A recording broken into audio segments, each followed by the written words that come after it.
بابا چه خواهی تو در اینجا نان شک نکنی. این نان تو خبر نشته که این نان شونه از کارگره. خاص درگاه از کارگره. 2 گنده از کارگره. کارگر اینه آو جاره اینه رقم دو مخره. کارگر از این زیاد زار بخوره. اینه تینی تو دو بخوره.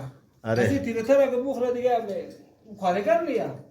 نان جزی زیادتر باش خود دیگه. نان چه بنزی زیاد اگه بود تو کارگر نیا دیگه. نه. اینی کارگر اینی تو نان چیه؟ این نان شونه. 2 گنده.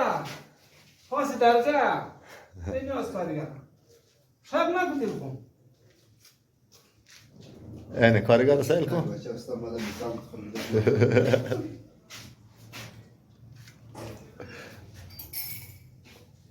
این دیده نه اینی 2 کارگره. دوغه یا آوا؟ دوغ چرک دیگه. اینیش دوغه. اینیش دوغه اینی هم دوغه. نگوش از دستای خودتر خواه ایش از کارگر اوش از دستای. این کارگر. اینیش دوغه نه. اینیش کم دوغه کم استاد مخره استاد خاطر داره. اینیش کارگره. کارگر اینیش کارگرش دوغه نه. آره. کارگر کم او گیتار مخره. اینا خوش میاد. زور بگیره زور. نه خوش میاد. اینه دوستا باور ندارید این کار نانی کارگره. نان با این تو نان بده کارگر پختن. این مخصوص بده کارگر میتونه نان پختن. این خوب تو خودش چیم کو این نانی کارگره. کارگر مگه این خوبش چیم کو.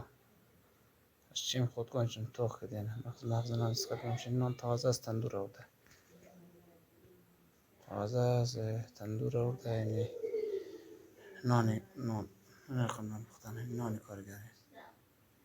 این نان کارگر یعنی دوغ کارگر. یعنی جای کارگر.